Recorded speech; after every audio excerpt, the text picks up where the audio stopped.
Good afternoon.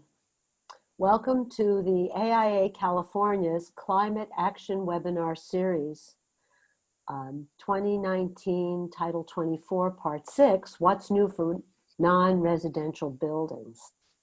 Thank you for joining us for the 6th chapter of our AIA California Climate Action Webinar Series. I'm Rona Rothenberg, AIA California's Vice President of Government Relations, and I'll be your host. In the event that you've missed the first 5 webinars in the series, be sure to check out the climate action portion of AIA California's website for recordings, most of the slide decks, and additional helpful resources. As always, we'll provide the recording and slide deck from today's presentation in the climate action portion of the website. As a reminder, originally scheduled for today was Designed for Equitable Communities. However, that's been postponed so that we can give proper and just representation given the social unrest in our society. So please look for that one to come later in the year. So now, in partnership with Energy Code ACE, we're happy to have our colleague Gina Rodda join us again today, sharing numerous changes to the 2019 California Building Code, Title 24, Part 6, Energy Code for Non-Residential Buildings. The new code, which took effect on January 1st, 2020, extended the scope of Part 6 to include healthcare facilities, revised ventilation, HVAC, and acceptance testing requirements, and updated lighting, including reducing prescriptive indoor and outdoor lighting power allowance values, assuming the use of LED lighting. Minimal changes were also made to the requirements for the building envelopes. So, housekeeping. And for questions, if you would kindly put your questions into the Q&A, Hillary, Craig, and I will be looking at the Q&A. Sometimes we see things in the chat. You're welcome to raise your hand, but if you would use Q&A, that would be helpful. And we will continue in a moment with Gina. We'll finish about 12:50 for questions and then go promptly through to 1 o'clock. So Gina Rodda, welcome. Principal of Gabel Energy, has been in the energy modeling field since 1991. She's an instructor and subject matter expert for Energy Code ACE and the investor-owned facilities IOUs. Gina is a certified energy analyst through CABEC. She's a lead AP specializing in residential energy modeling for Title 24, Part 6, and lead in addition to working on many residential, single, and multi-family projects. So with that, I'll leave the floor to Gina Rodda. Thank you, Gina. Excellent. So are you guys seeing my screen? Yes. Yeah. Okay, excellent. Well, Rona did just such a great job of introducing the topic. I almost feel like, well, she kind of did it all in one sentence, and I have multiple slides. But let's dive a little bit deeper into this. We're just going to talk non-residential buildings today. I'm going to touch on high-rise multifamily a tad because the changes there are pretty interesting in terms of how that affects things. Oops, now it's moving. So we already went through the who am I. I put this here because I wasn't sure if you guys would see my picture, and I find people don't like a floating voice talking to them. I am representing Energy Code ACE today. I'm hoping all of you have checked out our website at least once in your working history. Everything is paid for by investor-owned utility customers. That is you. So use what you've paid for because it is free, because it is supported through the ratepayers as is dictated through the California Public Utilities Commission. We have 3 major aspects to our website: tools, training, and resources, and I'm going to show you guys some bits and pieces of some of the stuff we have in those 3 categories. I like to start off with our fact sheets about what's new for this code cycle. This was a handout that was provided to all of you. The one on the left is a very beefy what's changed, and it really goes through the code language. And I tell people this is an excellent resource for updating your specifications because it talks, it color codes, white, no changes to code here. If you already understood it, you've got it down. Green is this code language existed before, but it's been changed. So spend some time on this. And purple is, this is brand spanking new. You might want to spend some extra time on this. And then on the right, we have the what's new. And the what's new is using full sentences and trying to give as brief a picture to minimize the number of pages about what is new for this upcoming code cycle. And we have those for both low-rise residential and what we're going to be talking about today, non-residential, high-rise residential, and hotel-motel buildings. You've already seen what our learning objectives are for today, so I'm just going to move right into code development. I really like to talk about the why behind the code, and there's a lot of stuff going on right now, so I'm hoping I can have some of you participate in the code development process that's in effect right now. We are talking about the code that went into effect January 1st of 2020. It is called the 2019 code because that's when it was adopted, but it goes into effect the year after if there's no hiccups, and we haven't had any hiccups, and will be in play for 3 years. When you apply for permit, that's then the code that's in play when you apply for permit that will last through the construction practice of that particular building. City of San Francisco is a bit unique in which it's based on site permit. Everywhere else in California, it's based on building permit. This is one of my favorite tools that we have at Energy Code ACE. I use this at least 20 times a day. Right before I got on this call, I answered questions about the 2013 code. I answered questions about the 2016 code, and then questions on 2019. And we have a reference ACE for all those code cycles. You would go to the reference ACE specific to the code year. And within reference ACE, you have the standards language itself, plus the manuals that are written to support the understanding of that standard language itself, one for res, one for non-res. We also have the reference appendices, which is kind of this third document hanging out there that speaks to the testing requirements and acceptance testing, as Rona was talking about. Hey, if you want to understand truly what time-dependent value, how that is created, all of that is in the reference appendices. Also, how we determine U factors for our opaque assemblies can be found in the reference appendices. For those of you who potentially also do your own energy modeling, we have the ACM, that's the alternative calculation method, and that's the rules behind every time we hit the button that calculates our building. We have one for non-residential and one for residential. All of that's under the hood of reference ACE.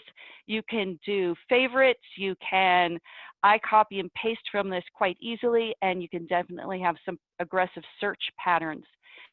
So I didn't mean to, oops, it says I want to highlight something and I didn't mean to, so sorry. I want to talk a little bit about the basis of the Energy Code. So it's based on the Warren-Alquist Act that went into play in 1978. And what's the most important thing to me is the cost effectiveness aspect of the development of code, that every energy code requirement has to show it will pay for itself over the lifetime of that particular building feature before it can become a code requirement. And this is a very aggressive, detailed reporting process that's associated with code development. And I take a lot of comfort in the fact that, yes, the energy code is pretty complex, but that complexity is typically associated with the cost effectiveness. Yes, it works for the Bay Area, but it's not going to work for LA. A new building has to do this, but when you alter an existing building, you don't. That's all about the cost effectiveness. We also don't measure electricity. We don't measure gas use. We don't even measure cost of energy like LEED does. We measure TDV, time-dependent value. This is all about what time are you using your energy. We have peak uses. All of us are going to get used to peak usage with our utility bills in this next year, in which you'll be charged differently for peak periods of the day, which is currently from 4 to 9 p.m. and it changes a little bit depending upon where you are in California. It is then dependent upon where you are. Energy use in the valley is very different than energy use with those of us who live along the coast. And then the value is the type of energy being used: natural gas, propane, electricity, renewable energy sources. What's their cost? And that's all brought into play with that cost effectiveness of the code. So the Energy Commission has concentrated this last kind of chunk of 20 years on cost-effective energy efficiency with the goal of going towards a zero net energy building that uses as much energy over the course of a year as it has as renewable energy resources on site. Well, whereas that is still a goal, things are evolving, and the Energy Commission is also now tasked with adding to those goals, looking at reducing carbon usage and encouraging grid harmonization. And in large part, that's done, and it helps us think towards what that might look like with what are called REACH codes. REACH codes are where local cities and organizations, local cities and counties can decide to have a more aggressive energy and CalGreen environmental code requirement than is supported by the state code, Title 24, Part 6. There's this great website called localenergycodes.com, and yes, it is supported through the same program that supports Energy Code ACE, which is the California Statewide Codes and Standards team. And this is all about what are REACH codes, what REACH codes are being adopted throughout the state of California, and what do they look like? Because every city gets to decide themselves what makes the most sense for their area, and they have to show cost effectiveness to these more aggressive requirements than the energy code. And it does need to go through a formal approval process at the local city level, and then also through the Energy Commission before it can be enforced. So on the left, you'll see a map, and what you see in orange is all the areas in California that have adopted REACH codes. And this map is interactive on this website, so I strongly suggest checking it out. You can click on your city, and it'll give you information on getting the REACH code language itself to truly understand the legal requirements of that city. I'm giving you an example of one that's been done for the city of Berkeley, mainly because they did a beautiful job putting together this handout for people to understand what their REACH code is for the city of Berkeley. Might not be for the city next door, but this is the one for Berkeley. It is based on occupancy types, so single family versus multifamily versus non-residential. And a lot of these REACH codes are starting to look at natural gas prohibitions. And City of Berkeley says, hey, we don't want you to use natural gas. And if you decide to design and not connect natural gas to your building, we're going to applaud you and say thank you. But if you want to connect natural gas to your building for any space heating or water heating uses, well, then you're going to have to do better than an all-electric building in terms of your compliance margin. So the goals for, let's say, a standard commercial building would have to be 10% better than minimum if natural gas is being used for space heating or water heating. They additionally are requiring solar photovoltaics, PVs, even if the code doesn't require it. The code does require PV for low-rise multifamily and single-family new residential buildings, but it doesn't require it yet for commercial, high-rise res or hotel-motel. Well, the city of Berkeley put into play their own PV requirements for those building types. And then if you're going to go what we call mixed fuel, you're going to connect natural gas. Every appliance that is using natural gas needs to be electric ready so that that building owner can easily transition to an all-electric device when they choose to replace the natural gas device. They've also beefed up the CalGreen Part 11 requirements regarding electrical vehicle charging. So it kind of encompasses not just the energy code, but also CalGreen. And there's a mixture of things that could be done. Some cities are adopting additional measures to water savings and or maybe, oh, don't you hate it when you totally blank on a word? Covered process, such as manufacturing environment. So you really need to keep up on that in your local city. That website's your best friend. The Energy Commission always likes to come out with an infographic each year to kind of alleviate our concerns about what's new, because doesn't this look super simple? There's nothing to worry about with this code cycle, right? This is so easy to understand. And Rodda kind of went through these already. There are new ventilation requirements associated with all buildings, including residential, that they're even calling this kind of the indoor air quality code, because so many pretty aggressive ventilation requirements were put into play with this code. Healthcare facilities, that's licensed healthcare facilities, are subject to the energy code for the very first time since 1978. And they have reduced the lighting power allowances, aligning from to LED and moving away from fluorescent technology in terms of our designs. And I'll talk to you a little bit about how that may affect your ability to design your envelope and the flexibility you want with the envelope associated with what's going on with lighting. You might not think they're tagged together, but they are. The 2022 code process is in play right now. We are in June, so you can see that July next month, they're going to be doing final reports. And the thing is when the final reports go through the process, the ability to engage change gets locked down pretty tight. So right now, they are calling for people to please, if there's something that you're concerned about, you want to participate in, you want to be a particular way, now's the time to read the case reports and provide feedback. You can do that through the Title24stakeholders.com website. You can choose which measures that you're most passionate about, be able to provide those comments even through this website, and you can see what the schedule is for the 2022 process. There are some, I find the building type that's being looked at the most in this 2022 code process is multifamily. Both low-rise and high-rise multifamily there's some major changes being proposed for that building type. So if you do that building type, you're going to want to get involved and read up a bit on what's happening. But let's talk what applies to all building types across since the beginning of time with the energy code.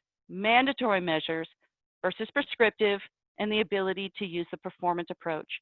Mandatory measures is the first building block. Those are features that are shown to be cost effective all the time in California. It's an alteration, it's a new building, and all 16 climate zones.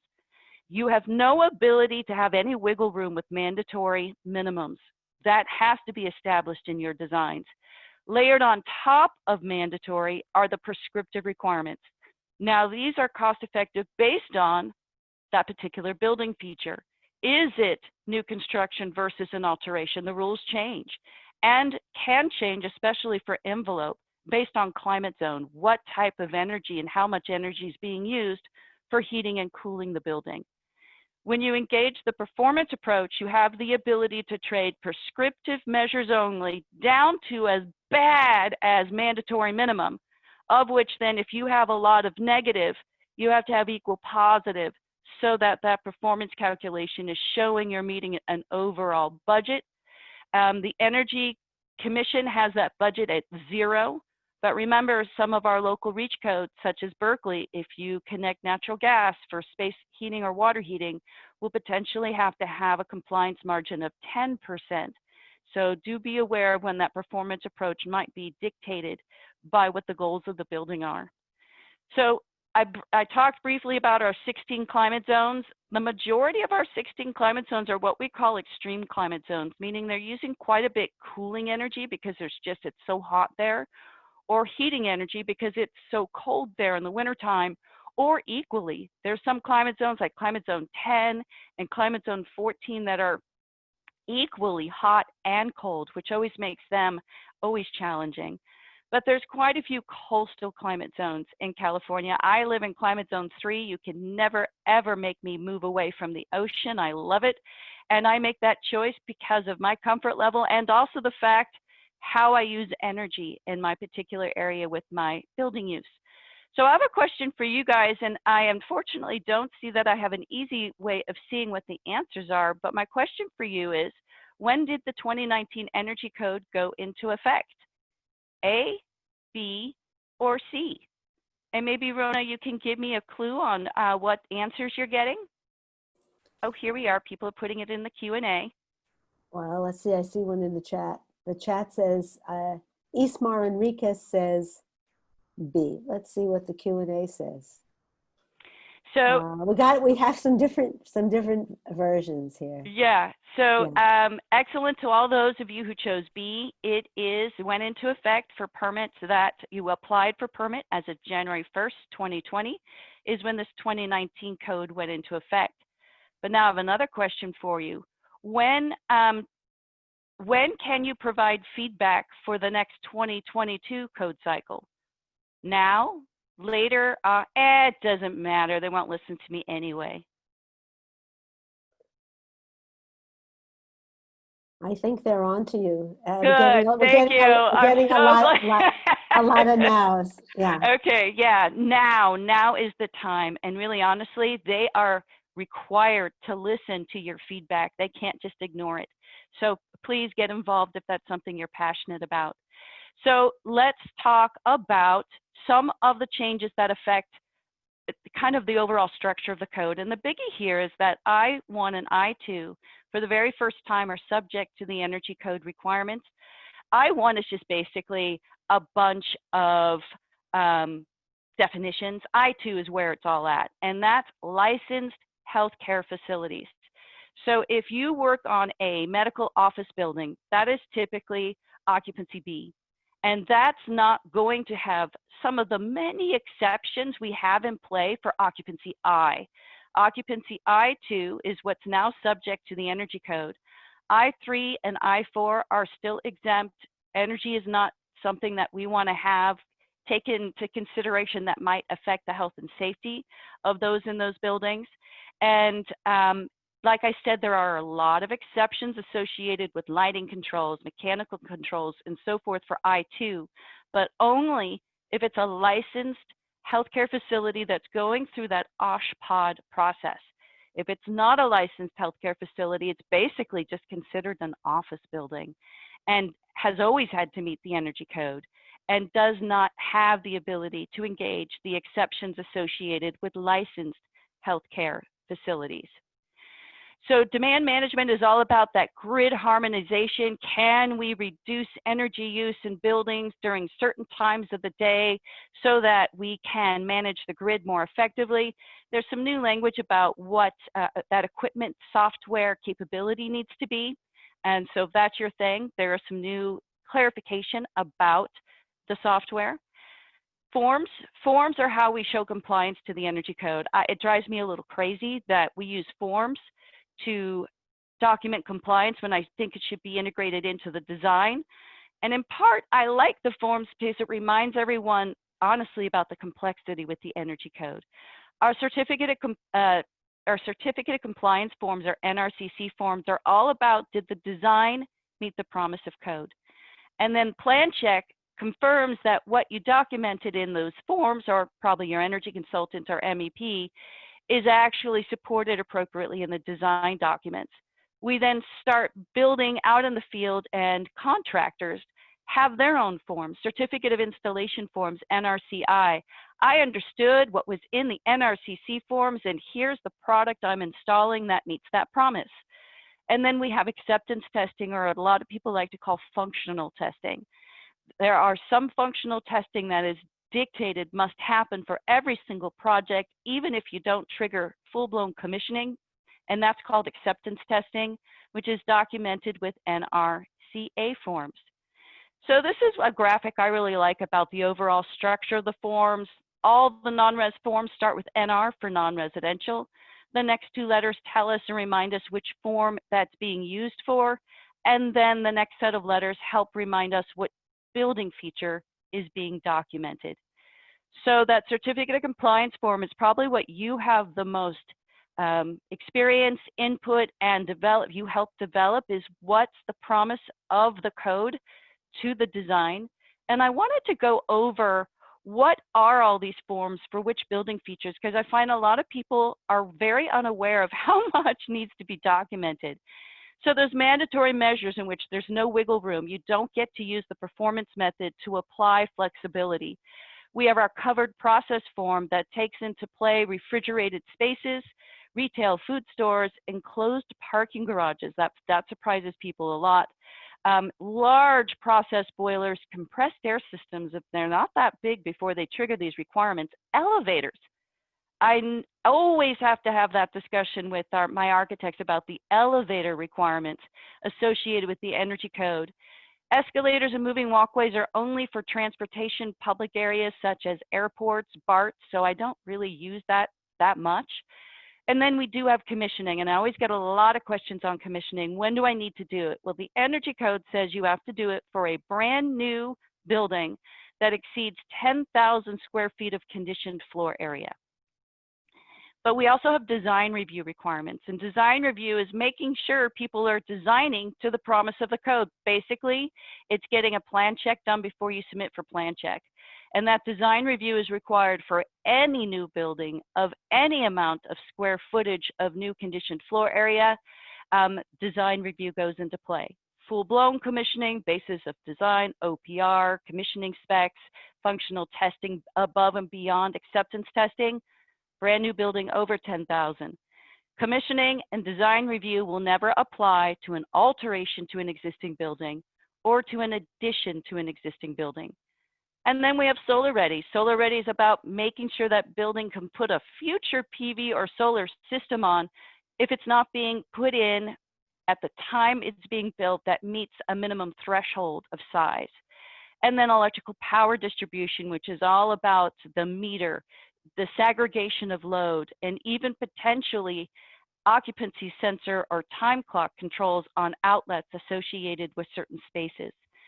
Now we have the ability to choose to go either prescriptive or use the performance approach for these building features.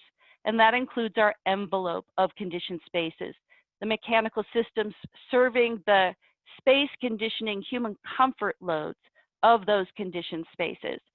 Domestic hot water and solar thermal plumbing and any service water heating. Solar thermal, as is required for multifamily buildings of most sizes and hotel motel buildings. And the lighting that's within the conditioned envelope of that building. You can use the performance approach for any and or all of those features. You get to mix and match. Some people feel that the performance method, they have to use it all. You don't. You can use the performance method just for envelope, just for mechanical. For envelope and mechanical, you get to mix and match. Now, what can you not put into the performance pot, but they still call it prescriptive? Well, that's going to be your lighting in unconditioned spaces, your sign lighting, your outdoor lighting, and there are a few covered process prescriptive requirements for computer rooms, commercial kitchen ventilation, and laboratory hood exhaust that aren't mandatory. They're still documented with that prescriptive form, and you don't get to use the performance approach. That installation form is provided by the contractor. Architects, it'd be great if you can make sure that's put into their contracts, that they have to provide that. The number one issue I get with a lot of my clients is the contractor left already. The inspector won't give me occupancy permit until I get all of these certificate of installation forms. What do I do? It can be really a mess if you don't build it into their contract. Acceptance testing has to be done by a particular individual for lighting, but not for mechanical. The acceptance testing still needs to be done, but it doesn't have to be a special person. It could be the installing contractor. Whereas lighting has to be done by a certified individual, which can be the installing contractor, does not need to be third party, but they need to be trained and maintained through either of these providers, CalCTP, which is union shop, or NLCAA, which is non-union shop. So this is a tough one, guys. What building features trigger compliance documentation for a 4-story, 20,000 square foot office building? Which of these, and pick all that apply, will apply to a brand new 4-story, 20,000 square foot office building?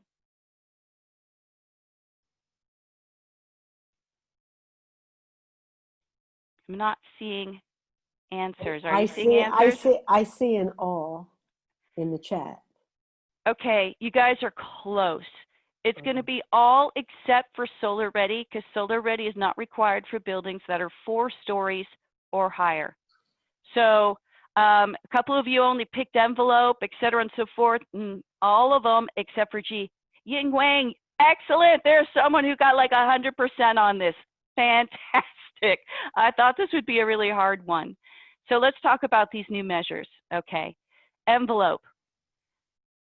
You can do 3 different ways of showing compliance for your fenestration. You can do an NFRC rated or certified product, which requires going through an NFRC lab to get a certificate stating the configuration of the glass, the clips, and the framing is a certain U factor SHGC invisible transmittance. It also does infiltration. Or you can use defaults, the worst window known to mankind, and you have total flexibility in how you show compliance to that fenestration, but there's absolutely no way you can meet compliance to the energy code if you use a lot of default fenestration. It's the worst window known to mankind. Or you can use equation NA6. This is a center of glass formula, and this is what many of you, I bet, is what's most comfortable up until this point. The issue is, in this new code, they're only allowing you to use the center of glass formula for 200 square feet or less of site-built glass and on an entire building. Yeah. So it's really driving people towards get the NFRC certificates and labeling. Get it done. Have it included, as that's what the contractor has to do for that fenestration. I don't know how many times I get it's at the end, the windows are installed, the inspector is asking for the NFRC certificates, and the contractor goes, in the 20 years I've worked here, I've never had anyone made me do that. Yeah. This is what the certificate looks like. So this is what an NFRC certificate looks like. If it does simulated just like NFRC, that is not an NFRC certificate. There are a couple manufacturers who do that.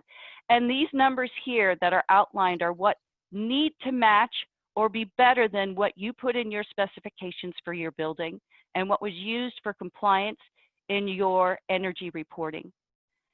We have a new fenestration product in town, a tubular daylighting device. A solar tube. These are great things, but they don't have great solar heat gain coefficient because they're typically plastic. So what's great is you're not subject to the really pretty stringent VT and SHGC requirements of other types of skylights. And to allow the fact that tubular skylights are a beautiful way of saving energy, we don't really have to worry about SHGC and VT with these because of the nature of the beast. So this is something that actually makes things easier in terms of design. It didn't make things more stringent. All of these numbers you're seeing here for U factor, SHGC, and VT have not changed in this code cycle. They didn't change in the last code cycle. They didn't change in the code cycle before that. What do you think is going to happen in the next code cycle? Yeah, they're proposing some major changes there. So that's it. That's it to the envelope changes. Did you think there'd be more changes in this code cycle? Yes or no?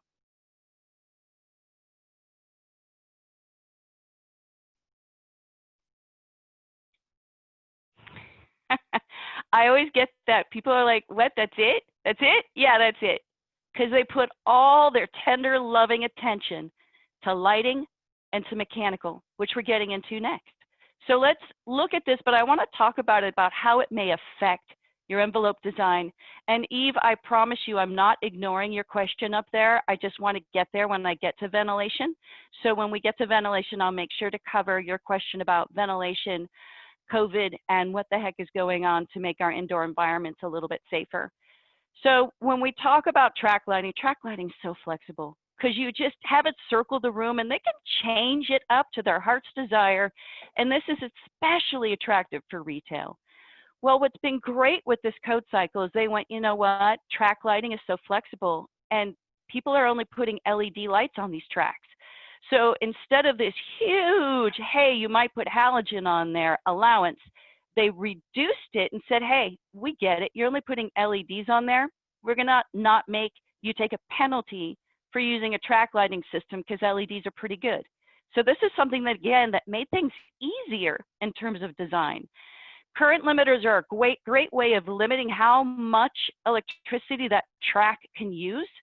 They've really opened up the ability to use current limiters that are not certified. They had to be certified up to this point. They kind of went, you know, all current limiters are pretty equally the same. No certification needed anymore. And we're not even going to try and guess what your watts per linear foot are. You're just going to give us the voltage amps associated with the system you're designing, and we're going to walk away and call it done.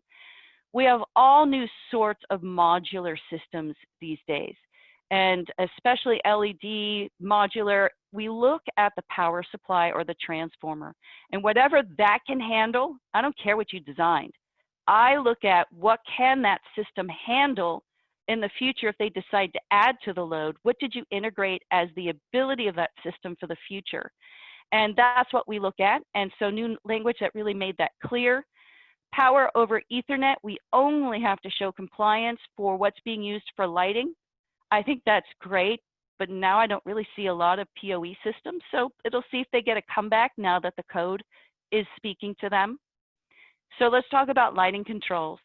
So for healthcare, there's going to be some places that having an on-off switch in the room is just not a good idea. And we want to make sure that healthcare staff has access to that on-off switch outside of the room. So there's some new exceptions to an on-off switch having to be in the space. Multi-level requirements, this is dimmability of fixtures, does not apply to bathrooms anymore. I'm so happy about that. I don't know whoever thought anyone would dim the bathroom lights, especially when there's a bunch of people in there. I'm going to dim the lights down to like 10%. I still wish they would do that for kitchens, is what I'm trying to kind of push for in this next code cycle. Healthcare across the board, a licensed occupancy I2 healthcare facility will not have to do dimmability, period, for the entire building. Medical office building, yes. Occupancy I licensed healthcare facility, no. There used to be an exception for classrooms, and they took that away. They're like, you know what? This equipment, easy to get, it's inexpensive and relatively easy to maintain, because that's why they had this exception in play for classrooms historically, is cost of maintaining. Well, there isn't really an increased cost anymore. Shut-off controls. This is when lights turn off automatically because either no one's in the space and or no one's at work. Those same restrooms that no longer have to have dimmability, they have to have occupancy sensors. I find most people were doing this already, so they're like, what? Something I've been doing already is now a code requirement, so I'm finding people transition to this nicely. Shut-off control requirements never, ever have to meet these shut-off. Healthcare doesn't have to meet these. So Eve, yeah. You're in the middle of surgery, and everyone was really still. And so the lights automatically turned off during surgery. That's a bad idea. So across the board, all of the shut-off control requirements for inside are exempt. They did not exempt the shut-off controls for outside, but they did give, because there's already some leniency about where the ambulance driveways are and this and that. So there's already in place some exceptions to those controls depending upon where the lighting is outdoors. But inside, yeah, we're not going to worry about it. Daylighting controls. This is all about the lights automatically dimming and or increasing based on the amount of natural light coming into the space to set a constant stable lumen output. There's a couple of new exceptions that I applaud. I'm like, oh, thank goodness we have common sense exceptions. If your skylight is blocked, in which with a shade study, and I know you guys are all good at shade studies, you can show that for a certain amount of hours of the year, the sun's never going to shine there because it's surrounded by high-rise buildings. There's a ton of trees on the property. There's a humongous mountain behind the building. You don't have to do daylighting controls for skylights. If you can show that the vertical fenestration, so your wall windows, if they have huge overhangs over them in which the sun's just very rarely going to hit that window, there's now a common sense exception to daylighting controls. Retail side light, so that's the light coming in through the windows, never has to meet the daylighting requirements. They are still subject to skylight requirements, so if they have any skylights. This other one's quite interesting. At least one daylighting sensor, when daylighting is required, has to be not readily accessible to the public. So they want to try and prevent people from disengaging these controls, from working while they're working there. We also have some new rules about how all these controls play with each other. When I turn on the manual on, do I get to override the auto shut off? When I use the dimmer, do I get to override the daylighting settings? So this is all about what gets to take precedence in terms of control interaction. There are some new extra credit we get to get a little bit more flexibility with our lighting design if we have these envelope features. Clear stories. Clear story is when I have fenestration greater than 8 feet from the floor and there's visual glass below it. So it's not a roof monitor. I've got a full thing of glass that I can see outside and it's above 8 feet from the floor.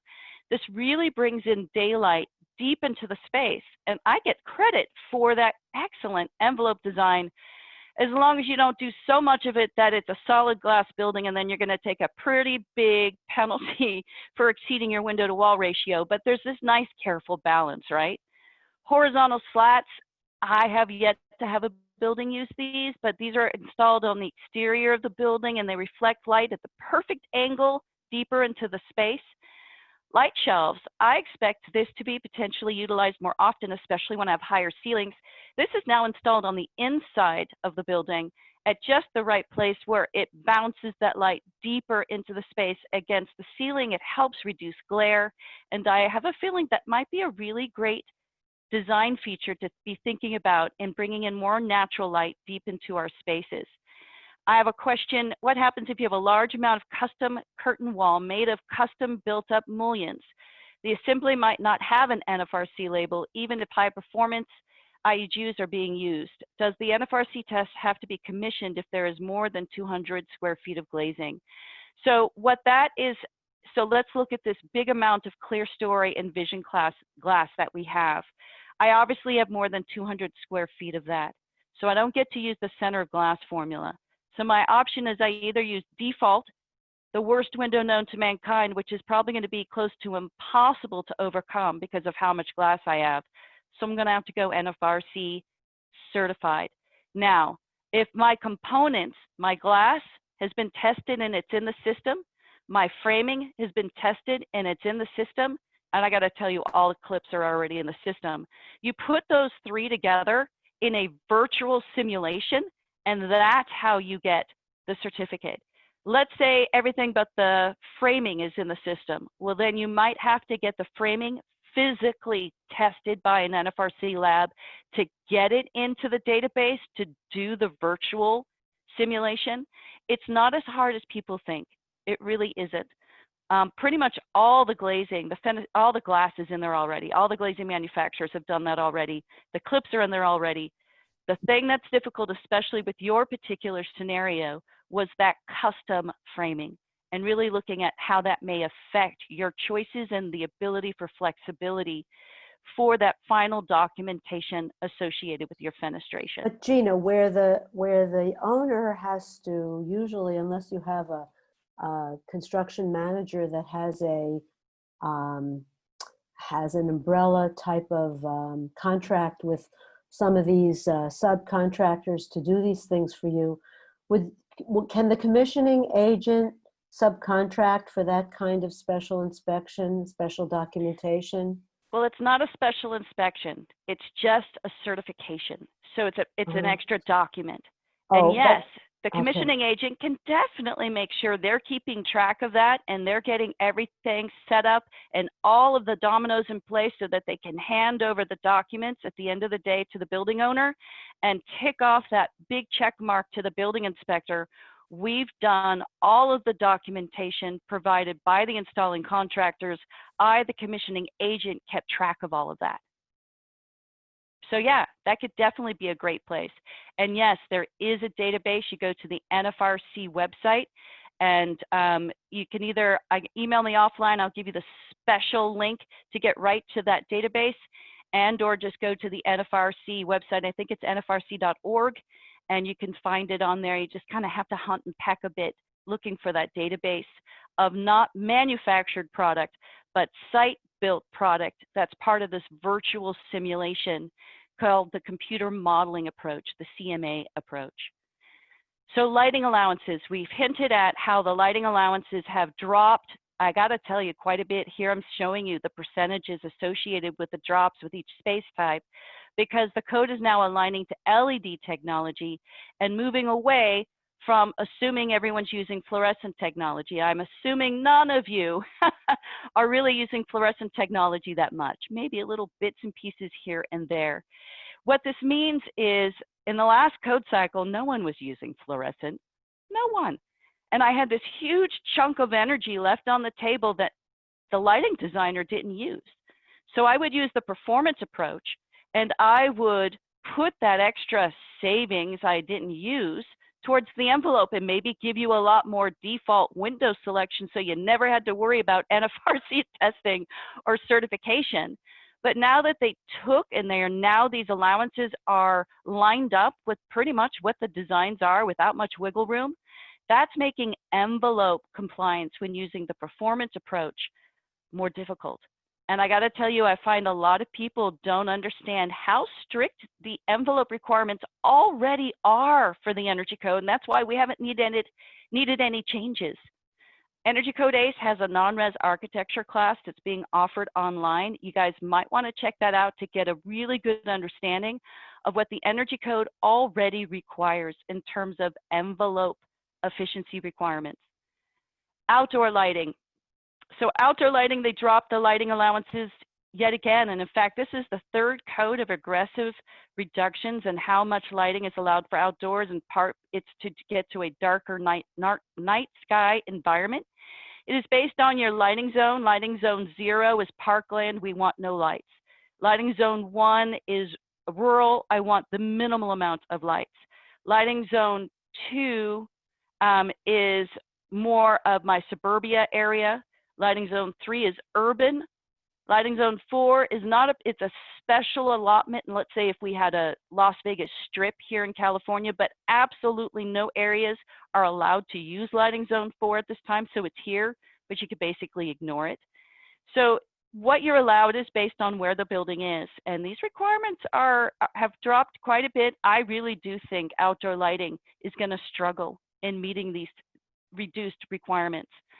I want to tap a little bit into the bug requirements of Cal Green Part 11. You came here talking about Energy Code Part 6, but I need to talk about the bug requirements to Part 11. The trigger for bug is in the Energy Code, and that's if any one fixture, this is per fixture, this is not per design, site design, exceeds 6,200 lumens. Previous code cycle, 2016, it was 150 watts. This code cycle, we're looking at lumen output of that luminaire. And if it's greater than 6,200 lumens, you have to meet the bug requirements of Part 6. Well, the bug requirements of Part 6 really haven't changed much, but I find a lot of people are not up to speed on what those bug requirements are for Part 6. We have a fact sheet on non-res lighting mandatory controls, and in there we have these charts that come straight from Cal Green. And it's all about how close is that luminaire to the property line.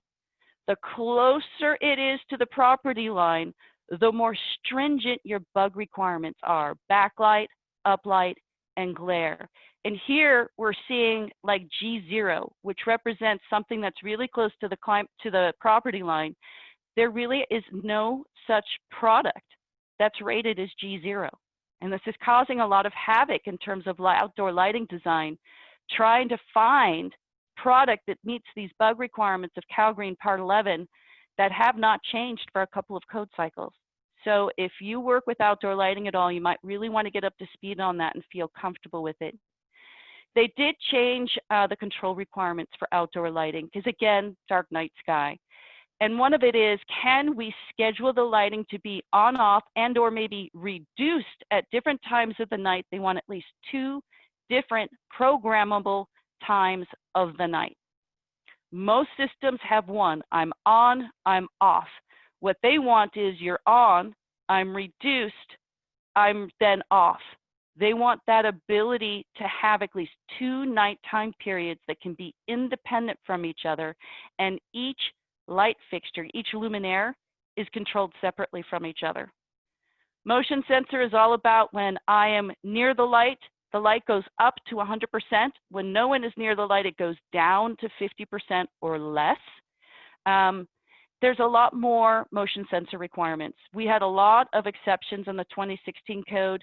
This code cycle, the only one that's still here is if the luminaire, and this is per light head, it is not, if I have a 4-head pole, it's not that pole, it's each luminaire head. If that fixture is less than 40 watts each, I don't have to do motion sensor. Or if the fixture is greater than 24 feet off the ground, I don't have to do motion sensor. And there are certain lighting features such as building facade, outdoor sales frontage, that as long as they're not using bilateral symmetric luminaires, meaning it goes up and down equally, you don't have to worry about motion sensor. What change is going to affect your envelope design options? So of all of these changes we see here for the lighting associated with the 2019 code, which one's going to affect you the most in terms of envelope design?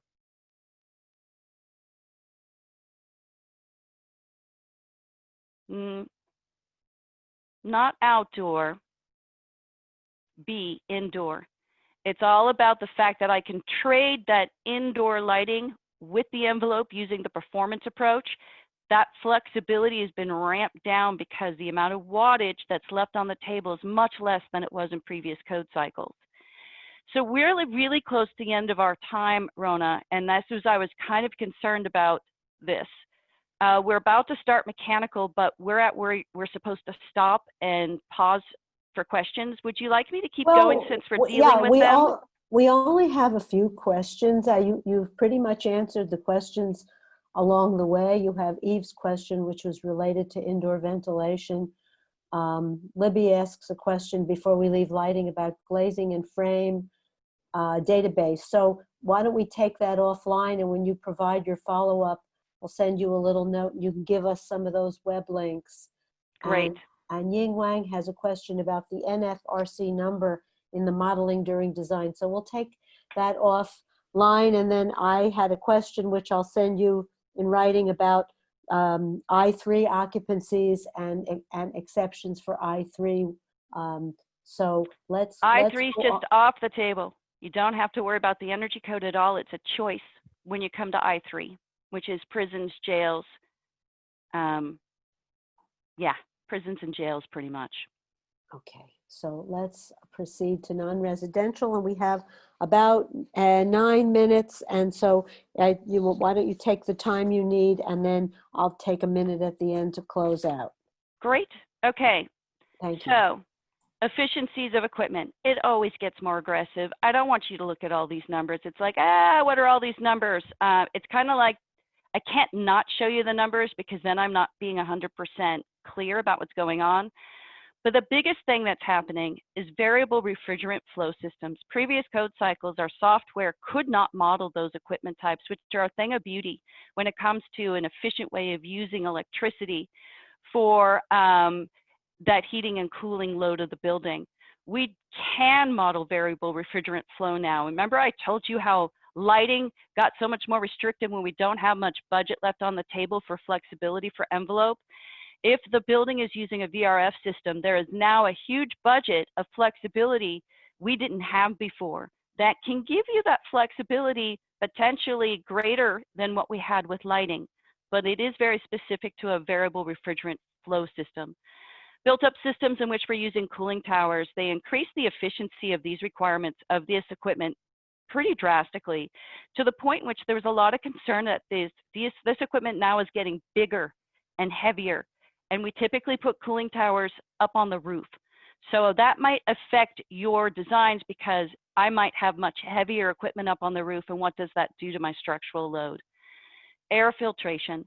So remember I said this was the indoor air quality code, and Eve, here we are. So yes, we're going to be able to answer this question. So we have MERV 13 filter requirements for new mechanical systems. So that's when I have all new ducting and new mechanical equipment. If I'm just changing out mechanical equipment, I don't trigger the MERV 13. Because MERV 13 is much harder for the air to push through it because it's capturing more finite particles, definitely what we want to be talking about in terms of COVID. To minimize the static pressure associated with these filters, we're looking at 2-inch filters. Now, why do I say this is important for this group? One, being aware that MERV 13 filters have been talked about being a very effective tool against COVID. Also, where your registers are. We don't want to push supply air from one person who's coughing to everyone else in the office. So we really need to be thinking about our return ducting. Where is that? Can we keep that air that's circulating high up and not push it down?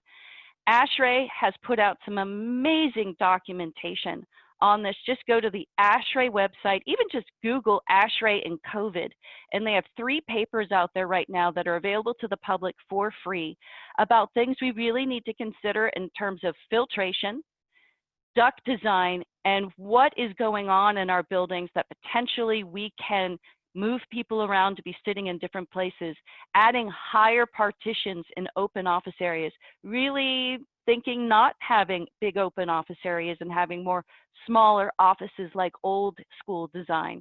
So they have some great articles out there that I strongly suggest you check out for free.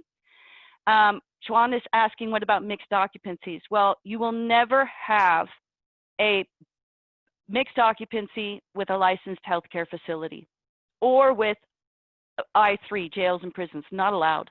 Actually, just a clarification, courthouses are a mixed-use occupancy of B2 and I3, and there are some residential facilities for juveniles which are mixed Rs and I3s, and those that have state funding would be subject to the Title 24 requirements that would be imposed, but in most jurisdictions, you're right, is voluntary depending on what ordinances the local jurisdictions have adopted. Well, you also have to look at how the building is being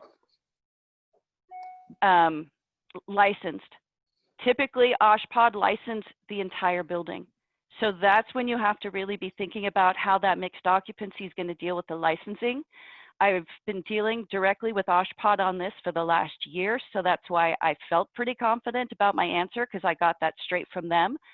They have a great matrix on the OSHPD website that speaks about mixed occupancy and who is verifying what and how that changes, how you may have to meet these requirements, and when you might be subject to some of the exceptions associated with licensed healthcare facilities.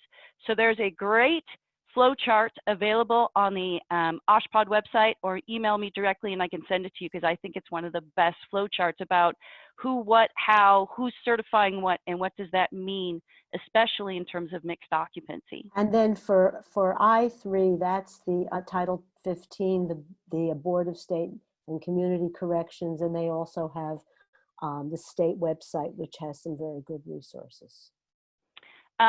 So Ismar's asking, we found MERV 13 required in residential. It's required across the board.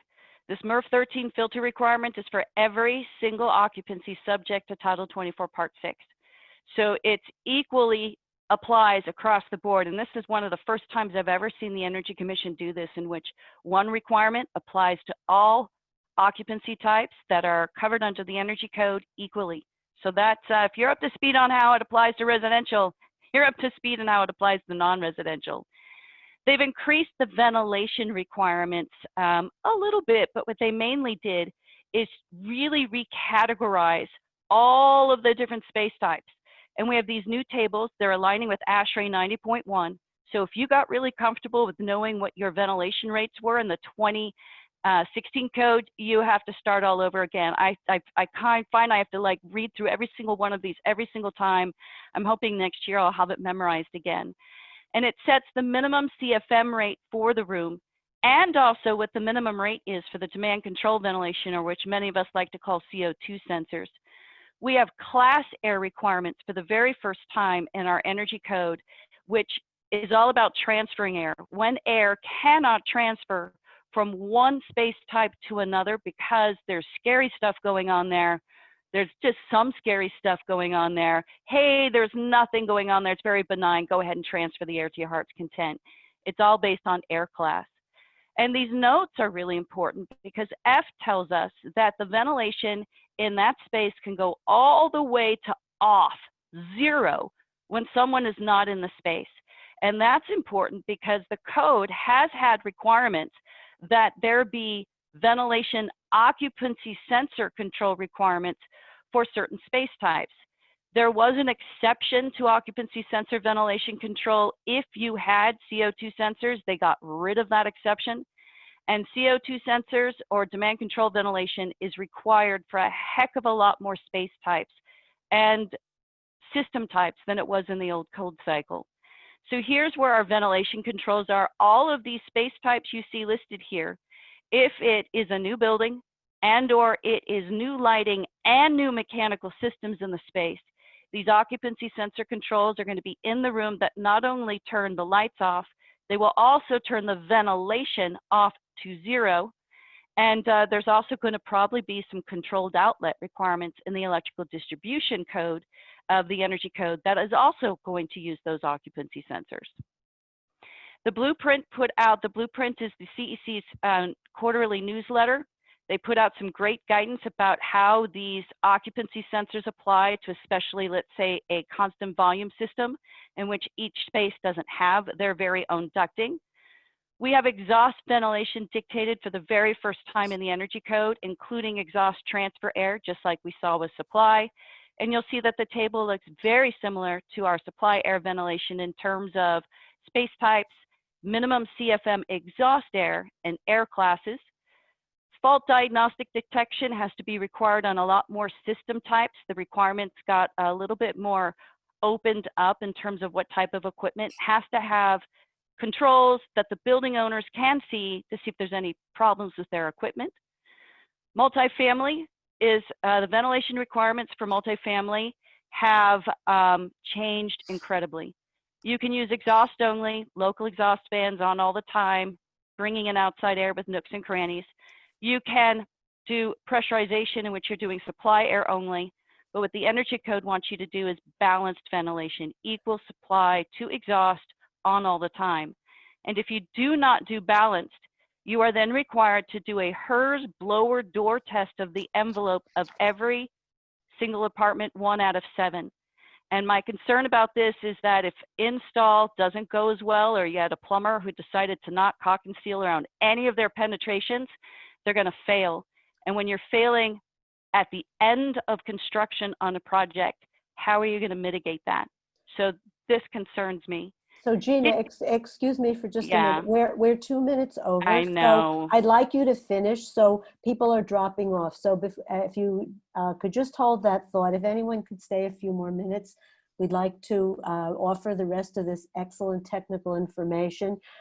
People have asked me, will the recording be available? Yes, it's all being recorded. Of course, the record from the chat and the Q&A is part of the recording. That'll be in the AIA web link. Your AIA health, safety, and welfare credits will be recorded within the next few weeks. The website, www.aiacalifornia.org/climate-action. And our next webinars will be coming up in July for ecology, and the part 2 of the energy code ACES updates will be shared in the follow-up email. So let's continue, Gina, and finish, because there's a lot of valuable information here, and some people will be able to stay. And well, you guys are going to love it. There's only a couple more slides. Kitchen hoods in apartments, single-family homes across the board now have new energy code requirements about minimum CFM, and that they have to be quiet and rated through an organization, either AHAM or HVI, that they meet these requirements, which will then be confirmed by a HERS rater, a third-party inspector. I'm going to go ahead and bypass that to go to covered process. If you do laboratory buildings, there's some new hood exhaust requirements that are all about, can that fan be turned down if we don't have really scary stuff going through it, and maybe it's really windy that day and the wind's doing a good job at it, and so forth. So it's all about variable flow on the fans of those hoods. Automatic sash closers are required anytime I have hoods. A lot of people don't love these, but that is a new requirement in this code cycle. Are you guys ready? So let's see, are there any questions I haven't answered, Rona? Well, people would like your contact information. That's really important, because you're very knowledgeable. And there were a few requests for web links that I made notes of, and I put those in the Q&A.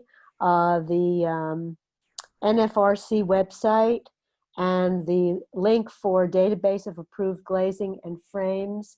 And we did have That's the same place, just so you know. Oh, That great. database is the Sure. NFRC website, Can they which just is type it? nfrc.org. Oh, great. That's easy.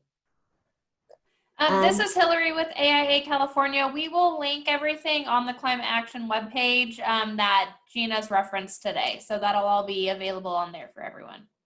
And on the very first page of my slide deck is my contact information. So when you guys get the handout, you're going to get my contact information. Excellent. This is a lot of information, very well presented. We're only a few minutes over, and thank you for covering everything respectfully and so thoroughly.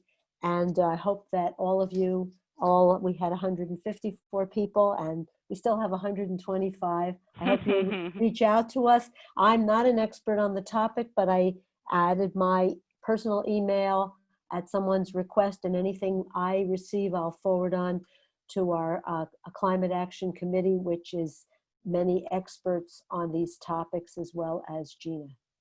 Thank you. And Dennis, your question about the multiple rooms and the ventilation sensors, get that blueprint.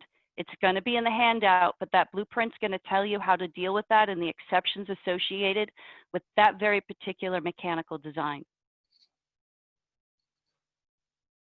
Thank you, everyone. With that, we'll adjourn. Thank you again. Thank you, everyone.